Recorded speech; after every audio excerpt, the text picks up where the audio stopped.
So I just first want to say thank you. Thank you to everyone that is sitting in this room. We all really appreciate you taking your time to be here this evening.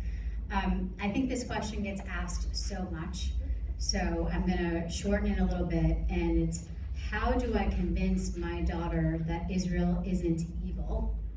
And what can I do? What are the steps? I know, Jacki, you have some opinions on this. I would love to hear from Abby too, of like, what can I do? And this isn't coming from me, by the way. This is from someone else in the audience. Get them off social media for a day. Get them into a synagogue and let them know that they're allowed to have nuanced opinions. They're allowed to think the government is something and think the people are something else, because both can be true. Many of us believe both are true, and social media doesn't allow for nuance. I know Jacki can speak to this, but real people do, and when they have conversations with real people, maybe they'll be open to a different opinion.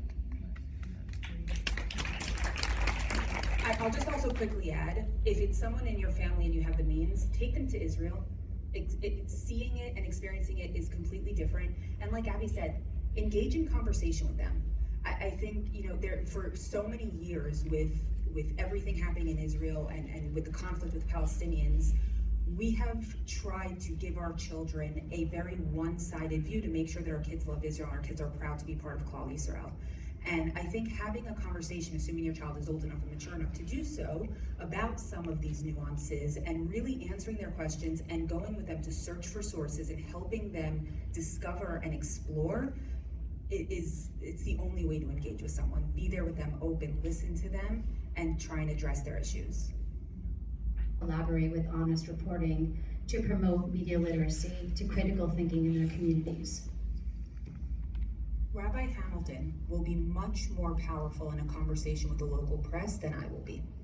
He's local, he commands a huge congregation. They want to hear from him. So organizing your community to read the local news, to watch the local news and respond to it and write op-eds and engage with the journalists and engage with the producers and say, listen, when you do a story about X, this is how it impacts the community. Here are some helpful ways to do something differently. It's really, they say with politics, all politics is local. With any sort of movement, it always starts in the home. It starts with local leaders getting together and saying, we're gonna bring people in to educate our team, and then we're gonna give them actionable items to go into the community and start making a difference. Thank you. Okay, one last question. This is a tough one. Do you think Hamas will disarm? I don't know who wants to answer this. That was a tough one or an easy one? Okay, wait. Easy, but so I want to go back to the 2 questions ago where you said, if someone has a question, how do you address it? Please do not take my word for it. There was an interview that came out yesterday or today. Reuters interviewed one of the senior Hamas officials and asked him that very question. Hamas said, no, you don't have to take my word. Reuters published it with the translation.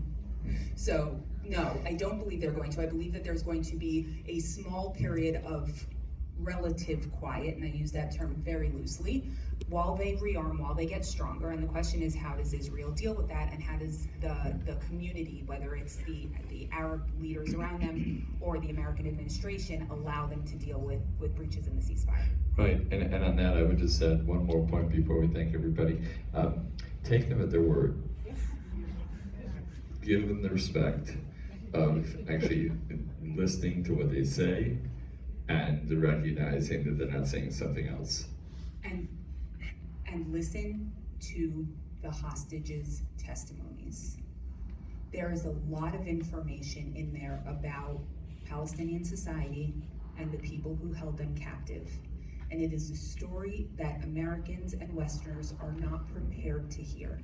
So those of us who are need to listen to them, believe them, and figure out how to share those stories. It's powerful and painful to hear your story, but it's a story that people can relate to. And people see you afterwards and they say, she's alive, thank God she's alive, and Ofri is alive. And the friends that she went with, not all of them died, there's hope there. When you listen to Eli Sharabi's story, and if you have not read Hostage, take 3 hours and read Hostage. When you listen to Eli Sharabi's story, or you listen to Tal Shoham saying that he was held hostage by a first grade teacher, remember that the next time you read the news and say that the West is refunding UNRWA to start up education again.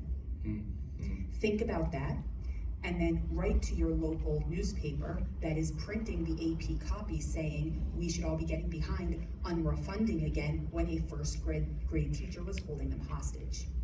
That is, by the way, that is going to be our biggest challenge moving forward, is figuring out how to make sure that the hostage testimonies are heard by the people who need to hear it. Indeed.